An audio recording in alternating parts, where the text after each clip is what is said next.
She dumped me the night I lost my job. She called back the morning the lottery board called me. I do not usually talk about Celeste. Not because it still hurts, because it genuinely does not anymore, but because telling the story requires me to describe a version of myself that I am not particularly proud of, and I have a thing about vulnerability that I'm working on in therapy and making moderate progress with. But I have seen enough similar stories on here that I feel like mine has a specific ending that people might find useful, or at least satisfying. And useful and satisfying are two things I try to contribute when I can. So here it is, 2 years and 3 months. That is how long Celeste and I were together. We met at a housewarming party for a mutual friend in Columbus, Ohio, on a night in September when the weather had just started doing that thing where you can feel summer losing its grip and the air has that particular quality of something ending. She was standing near the kitchen doorway holding a drink and laughing at something. And I know that sounds like every generic meet-cute description ever written, but I'm telling you what actually happened, so bear with me. We talked for 3 hours that night. We exchanged numbers. I called her 2 days later because I was not going to do the waiting game thing. Life is too short for the waiting game thing, and she answered on the second ring and sounded genuinely happy I had called, which was its own kind of remarkable. She was a marketing coordinator at a mid-sized firm downtown. Smart, funny, socially polished in a way I found impressive because I'm not particularly socially polished myself.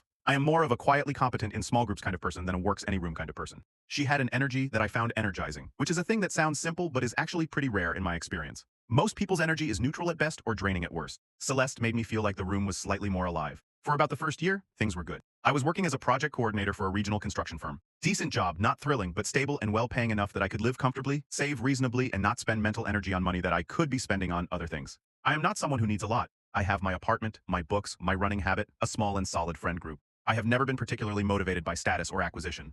I just wanted a life that was calm and purposeful and shared with someone I actually liked. The second year is when I started noticing things. Not dramatic things, gradual things. The way Celeste talked about her colleagues who had been promoted. The way she talked about her sister's new house. The way she talked about a couple we knew who had just bought a place together with an admiration that had an edge to it. Something that was not quite envy but was adjacent. She had, I started to realize, a very specific picture of what her life was supposed to look like by a certain age, and she was doing a continuous, mostly unconscious audit of whether the life she was living was tracking toward that picture. I started to understand that I was being audited too. It was never said directly. It was in the texture of certain conversations. The way she would ask about opportunities at my company and then go quiet when I explained that I was not particularly chasing a move upward because I found the work manageable and the stability valuable. The way she described people we knew who were doing impressive-sounding things, always with a little more enthusiasm than the description required. The way she once said, just once and just briefly, that she sometimes worried we were not being ambitious enough and then moved on without letting me respond. I told myself I was reading too much into things. I was probably reading too much into things. Then I lost my job. The company had a bad quarter, which became a bad 2 quarters, which became a restructuring, which became a round of layoffs that included my entire department. 14 people gone on a Thursday morning in November. I was walked out with a cardboard box and a severance package that was adequate and a handshake from my manager who looked like he had not slept in a week and probably had not. I called Celeste from the parking lot. She said the right things. She said she was sorry and that it was going to be okay and that I would find something quickly because I was good at what I did. She said all of it in the right tone. I went home and I applied for unemployment and I sent some emails and I made a list of contacts to reach out to and I did all the functional things a person does when they have just lost their job and need to begin the process of finding another one. We had dinner that night, Celeste and I, at my apartment. I made pasta because cooking is one of the ways I manage stress and the physical activity of it was useful. We talked about the situation. She was present and she was kind and the evening felt okay, not great, but okay, in the way that hard days can still end okay if the person you are with is solid. She went home around 10 because she had an early meeting. She called me the next morning. I was still in bed, which I was allowing myself because I had lost my job the previous day, and I thought one morning of staying in bed was a reasonable grief allowance. I answered the phone, expecting to hear her voice doing the morning thing it did, a little rough, a little warm. Instead, I heard the voice she used when she had made a decision. She said she had been thinking. She said she cared about me, and that this was genuinely hard for her to say. She said she had been doing a lot of reflection, and she did not think we were on the same path. She said she needed someone who had more drive. She said she hoped I understood that this was not about the job, that the job was not the reason, that she had been feeling this way for a while, and the job had just clarified something she had already been sensing. The job was absolutely the reason. I did not say that. I said very little, actually. I said okay. I said I understood. I said I hoped she found what she was looking for. I said it all with a steadiness that I genuinely felt, which surprised me because I had expected to feel more wrecked, and instead I felt something that was closer to the specific exhaustion of a suspicion confirmed. We hung up. I lay in bed for a while looking at the ceiling. Then I got up and made coffee and sat at my kitchen table and thought, with unusual clarity for a man who had just lost both his job and his girlfriend within the span of 20 hours, that I was going to be okay. Not immediately okay, but structurally okay in the deep and foundational sense, because whatever Celeste had just removed from my life, it had not been solid, and I had not fully let myself know that until this moment.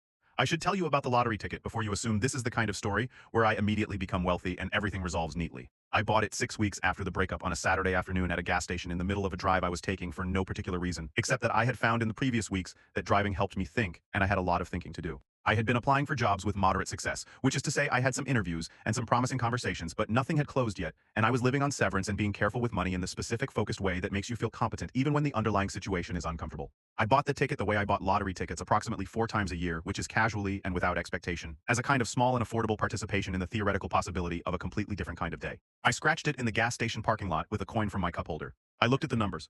I looked at them again. I took a photograph of the ticket because my brain was telling me that the thing I was seeing required documentation before I allowed myself to process it. I sat in that parking lot for 45 minutes. Then I drove home very carefully, the way you drive when you understand that arriving is important, and I put the ticket in an envelope and I put the envelope in my fireproof document box that lives at the back of my bedroom closet. And I called my friend Theo, who is the most practically organized person I know, and told him what had happened and asked him what I was supposed to do next. Theo, to his extraordinary credit, did not scream or make it weird. He said, "Do not tell anyone else. Call a financial advisor and an attorney before you contact the lottery commission. Do it this week?" I said, "Okay." He said, "Marcus, how much?" I told him. He was quiet for 4 seconds and then he said, "Do not tell anyone else," again, and hung up. The amount was just over $1.9 million. I want to write that out and let it sit there for a moment because it still does not feel entirely real when I type it, and I have been living with it for over a year. $1.9 million from a scratch ticket I bought on a Saturday afternoon during a purposeless drive. Because I was in a gas station and I had a few dollars, and sometimes you just buy one. I followed Theo's advice exactly. I found a financial advisor through a referral from my attorney, who I found through a referral from Theo's brother-in-law who had used him for a business transaction and trusted him. The three of us had a meeting before I contacted the lottery commission. We talked about taxes, which took a significant portion of it, but left a number that was still, by any reasonable accounting, a life-changing amount. We talked about how to receive it. We talked about what came after. I took the lump sum. After taxes, I had enough to buy a house outright in a neighborhood of Columbus I had always liked. Invest a substantial portion with the kind of conservative strategy that my financial advisor described as boring but functional. And set aside a specific amount for things I wanted to do that I had previously filed under someday. I had a list of someday things. Most people do. I went through the list and decided which ones were actually important and which ones had just been filling the someday category for lack of anything more specific. I told exactly 4 people in the first 3 months. Theo, who already knew. My mother, who cried for a long time on the phone. My friend Daria, who brought a bottle of wine to my apartment and sat with me for 4 hours talking through what I was feeling about it, which was more complicated than pure joy in the way that large unexpected things are usually more complicated than pure joy. And my therapist, who was professionally delighted and also used it as a launching point for a very useful session about my relationship with security and what I actually wanted my life to look like. I did not tell Celeste. I did not have a way to tell Celeste because we were not in contact and I did not want to be in contact. She had made a decision. I had accepted the decision. The fact that my financial circumstances had changed significantly in the intervening weeks was not information she was entitled to. She found out anyway. I do not know exactly how she found out. The Lottery Commission releases winners' names as a matter of public record in Ohio, which I had known and had accepted as part of the process. I had not publicized it, but I had not hidden it. And Columbus is not a small town, but it is not a huge one either. And people talk, and the information moved through some chain of mutual connections that I was not tracking closely enough to anticipate. She called me on a morning in January, about 6 weeks after I had claimed the prize. I looked at her name on my screen for a moment. I answered. "Hey," she said. Her voice had the specific warmth she deployed when she wanted something, not the cold decision-making voice, the other one, the one from the beginning. I heard something and I just wanted to reach out. "Okay," I said. "I heard that you had some good news. Financially." "I did, yeah." A pause. "I'm really happy for you." "I mean that. You deserve good things, Marcus," I said. "Thank you. I have been thinking about you a lot, actually." Another pause, longer this time, doing the work of letting me fill it, which I did not. "I think I made a decision when I was scared and I'm not sure it was the right decision." I said. "What decision was that?" "You know what decision?" A small, careful laugh. "I think I panicked. When you lost your job, I think I panicked, and I said things I should not have said, and I have been sitting with that. I said you said you needed someone with more drive. You said we were not on the same path. I know what I said. Those are pretty specific things to say by accident." She was quiet for a moment. Then she said, "I was scared." People say things when they are scared. I thought about the parking lot. I thought about lying in bed looking at the ceiling.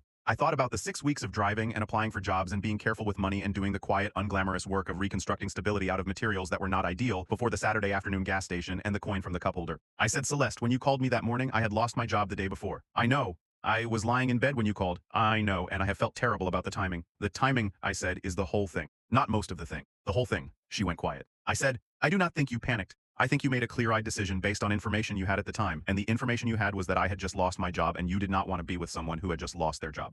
That is not panic. That is a choice, Marcus. And now you have different information and you're making a different calculation and you're calling it reconsidering instead of what it actually is." The silence that followed was long enough that I checked the screen to make sure the call was still connected. "That is not fair," she said finally. "I think it is pretty fair," I said. "I think it is one of the fairer things I have said in a while." She tried a few more angles. She was good at it. She had the social fluency of someone who had spent a lot of time navigating people, and she used it. But I had spent 6 weeks being clear about things, about what I wanted and what I did not, about what my life was actually going to look like going forward, and that clarity turned out to be useful in this specific moment. I told her I wished her well. I told her I meant it. And then I ended the call and sat in the kitchen of a house I owned outright and drank my coffee and looked out the window at the Columbus winter doing its gray and unhurried thing. I bought a house. I took 3 months and traveled to 4 countries I had been putting off visiting because they felt like things I would do eventually when circumstances aligned, and circumstances had aligned, and they were extraordinary. I came back and I did some work I found genuinely interesting with a nonprofit that needed project coordination help and did not need to pay me for it. I started the graduate program in urban planning that I had looked at twice before and talked myself out of because of cost and timing. I am in that program now, 18 months in. I find it interesting in the way that things are interesting when you chose them freely rather than because they were what was available. Theo and I have dinner every couple of weeks. He remains the most practically organized person I know and also one of the best people I know, which is a combination I try not to take for granted. I'm seeing someone, slowly, carefully. She is a landscape architect named Danny, who has opinions about green infrastructure that she expresses with a passion I find completely compelling. She knows the general shape of the last 2 years. She does not find the lottery part as interesting as most people do. She finds the urban planning part more interesting. This is one of several reasons I like her. Celeste, as far as I know, is fine. I do not track it. I genuinely hope she is fine in the uncomplicated way. You hope things for people who are no longer part of your life and do not need to be. She needed someone with more drive, she said.